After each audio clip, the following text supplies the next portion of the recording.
জরুরি পণ্য ও কাঁচামাল সহ আমদানি রপ্তানি বাণিজ্যে হযরত শাহজালাল আন্তর্জাতিক বিমানবন্দরের যে কার্গো ভিলেজ ব্যবহার করেন ব্যবসায়ীরা, শনিবার দুপুর পর আগুন লাগে সেখানে।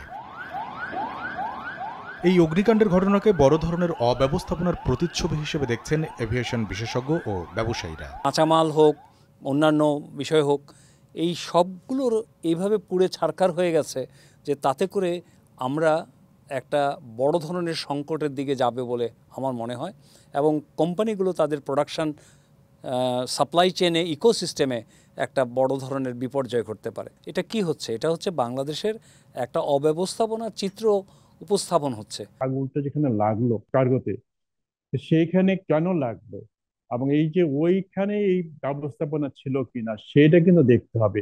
যদি না থেকে থাকে সেখানে আমরা দাহ্য পদার্থ বা কেমিক্যাল আইটেম যে আমরা রাখি সেটা আমরা কতটুকু প্রোটেক্টিভলি রেখেছিলাম সেটা আমাদেরকে দেখতে হবে। সেটা অবশ্যই ভাবনার একটা বিষয় রয়ে গেছে। সেখানে কোনো লফল ছিল কিনা, আমাদের কোনো দুর্বলতা আছে কিনা সেটা বের করতে হবে। এ দুর্ঘটনার বহুমুখী নেতিবাচক প্রভাব দীর্ঘ পরিসরে ভোগাবে বলে শঙ্কা ব্যবসায়ীদের। আমরা যখন এয়ারপোর্ট দিয়ে কোনো মাল আনি বা দেই, সেটা কিন্তু আসলে আমরা সময়ের মূল্যের কারণে আমরা এই এয়ারপোর্টটা ইউজ করি, নাহলে তো আমরা জাহাজে আনতে পারতাম।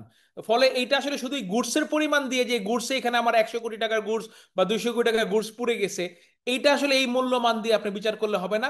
এটার কনসিকুয়েন্সেস ভ্যালু যেটা আছে সেটা আরো অনেক অনেক অনেক বেশি গুণ। এই ঘটনায় $1 বিলিয়ন ক্ষতির আশঙ্কা international air express association of বাংলাদেশের। $1 বিলিয়ন উপরে ক্ষয়ক্ষতি হবে। আমাদের এই বিশেষ করে এয়ার এক্সপ্রেস ইউনিটটা একবারে সম্পূর্ণ ভস্মীভূত হয়েছে। যদি কোনো কারণে সেখানে অনেকগুলো ইউএলডি রাখা আছে, সেই ইউএলডি গুলা থেকে শুরু করে আমাদের বোর্ডিং লিস্ট থেকে শুরু করে যদি সেদিকে যায়, তাহলে that can go lead up to the terminal, এবং সেখানে সেটা আমাদের মেইন টার্মিনাল চলে যেতে পারে। বাট আমরা অপেক্ষা করছি যে আমাদের অগ্নি নির্বাপক বাহিনী সেটা কতটুকু নিয়ন্ত্রণে আসতে পারে। ক্ষতি কাটিয়ে উঠতে সরকারি বেসরকারি উদ্যোগে দ্রুত কর্মপরিকল্পনা সাজানোর তাগিদ সংশ্লিষ্টদের।